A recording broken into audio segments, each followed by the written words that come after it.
Alright, here's a quick little vid about my thoughts on Gamoverse, because I thought it was very fun and cool. The premise alone is one I found hyper interesting, and immediately started thinking of all the different types of games I think would be fun to watch the heroes and villains get into shenanigans in. It's also so refreshing getting a new glitch indie show that has potential to have a ton of random episodic misadventures. I love the plot-driven stuff we've gotten so far, too, with things like Amazing Digital Circus or Knights of Guinevere, but I feel like Gamoverse could easily have 40 episodes at least, and each one would be funny and interesting, and a nice change of pace from the more plot-driven, hyper-narrative, hidden lore in every single frame stuff. I'll make this easy and break down my thoughts into two categories: the good and the bad. Starting with the good. They did a great job establishing the premise of the setting and what the heroes are doing without feeling too hand-holdy about it. Nice to see them have some faith in the audience to piece things together. It's refreshing compared to a lot of corporate-made content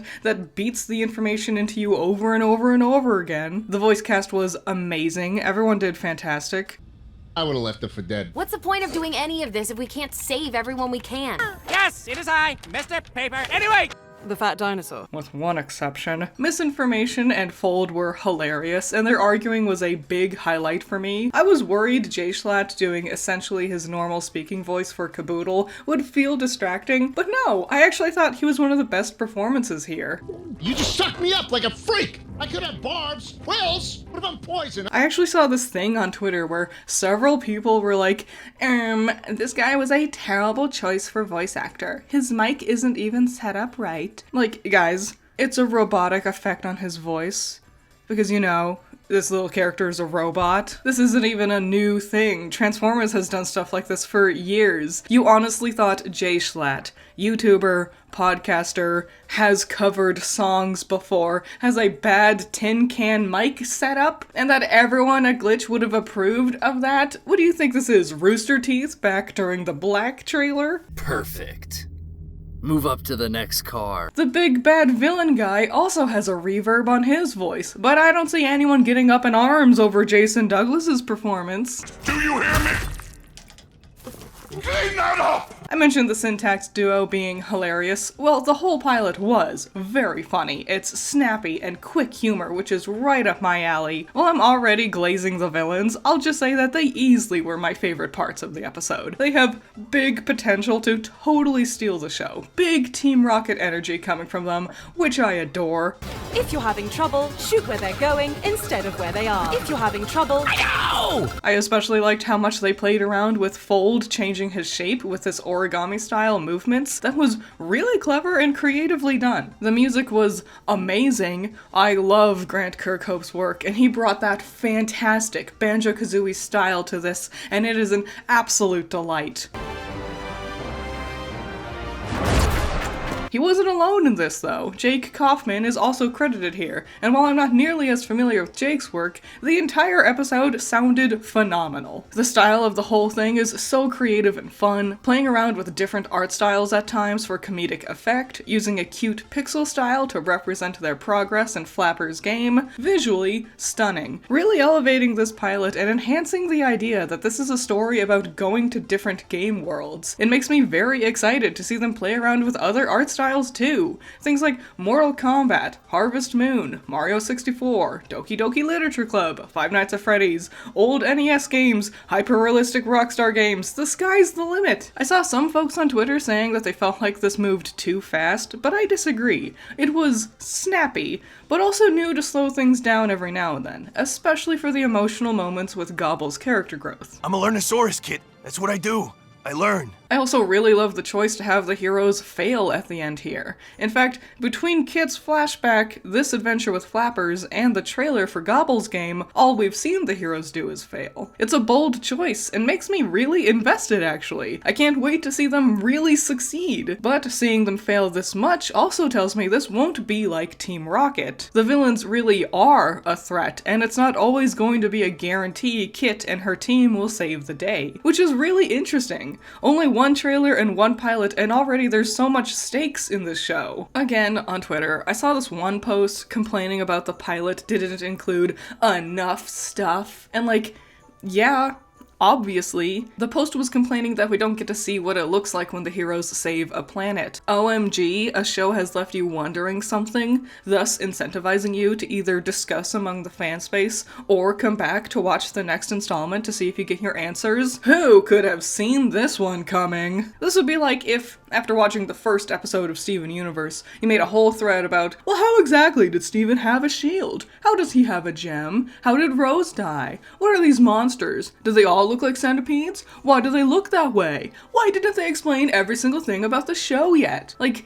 you don't want to actually watch a show. You want a Wikipedia summary. A boring one at that. The same tweet had, we don't know what Kit and Caboodle's job positions are. Like that matters? Do you watch The Office to see the exact quarterly breakdown of Jim's sales and analytics of his sale numbers and gross income and profit for the company? No! Also, it's pretty easy to infer what Kit and Caboodle's jobs are. They say they were originally scheduled to do recon, so likely they'd be landing on the planet, studying the world and characters to see who's the hero, find the villain, and report back with a detailed report so they can plan out an efficient yet effective strategy of delaying or stopping the hero. Like, just think about it for a second. Think about how stopping things to explain this idea in the show would have been super boring. Think about why they decided not to include unnecessary exposition dumps into the episode designed to hook the viewer's attention. Oh my god! But don't get me wrong, there are legitimate criticisms we can have about the pilot. In fact, now it's time for the bad. Flapper's voice was annoying. Can't say that I have,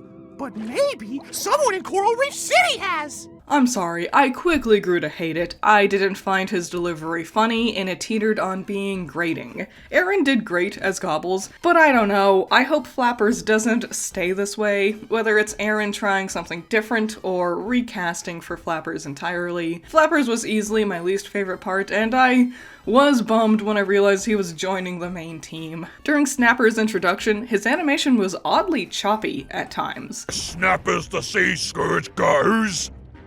That's me. Noted. It's not necessarily a bad thing. The whole pilot had a somewhat stylized animation movement. I don't know, it was just a lot more noticeable in this one moment. Maybe it was just because of how big Snappers is. Similarly, Misinformation felt oddly stiff throughout the whole episode. I'm sure an element to that is her personality, but she sort of felt out of place at times, especially with how fluid Fold is naturally standing next to her.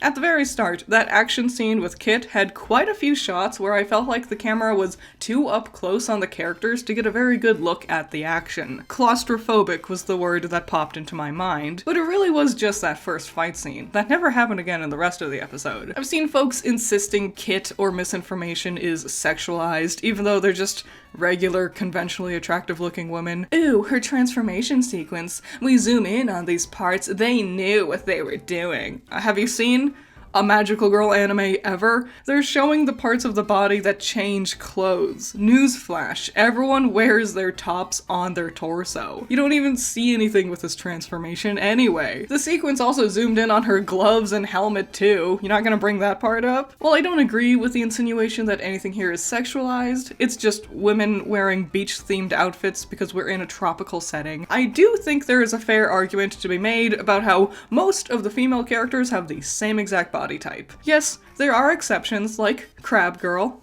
Oh yeah, I'm Crab Girl. Somebody clean that up! But every female character with a humanoid body has the same humanoid body. Between Kit, the important people in her backstory, the implied important person based on this photo in their ship, and the villains, those more major characters all share the same body type. I'd appreciate more variety in the future. But yeah, overall, I am very pleased with this pilot. It was a lot of fun. I would absolutely love to see more. Not only is the premise fun and has tons of potential to play around with, but the cast, both the heroes and the villains, are entertaining in their own ways, for the most part. I hope we see way more of Gamoverse in the future, because it's just an infectiously fun concept, and I really can't wait to see them play around with other video game styles. It just begs to have more episodes, you know? I can't wait to see what more creative things they have in store for us. Extra special shout out to my $50 patron, Just Some Major. When someone asks what do you want to do for dinner, I bet Just Some Major always has has a good answer. Shout out to my $10 patrons. You're all amazing. Andrew, Valhalla Knight,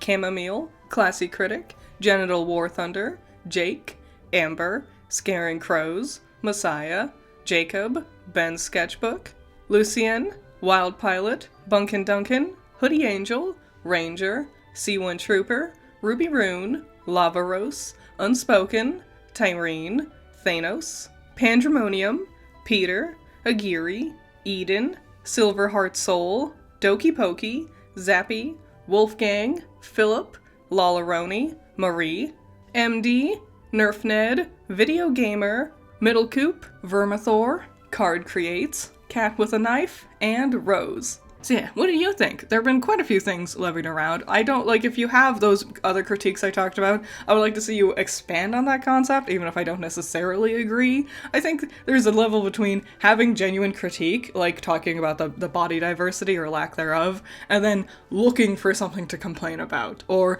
intentionally not expanding, like inferring content from the dialogue and visuals to complain about it, even though it's not a necessary element. So yeah, what do you think? What do you think of it? Are you excited for it? Did you ever watch the old one? I never saw the original ones, like the way back in the day Gamoverse. So, thoughts, opinions, ideas? Sorry for this little mini interruption to Magical Girl May. We'll get back to the regular Magical Girl content after this.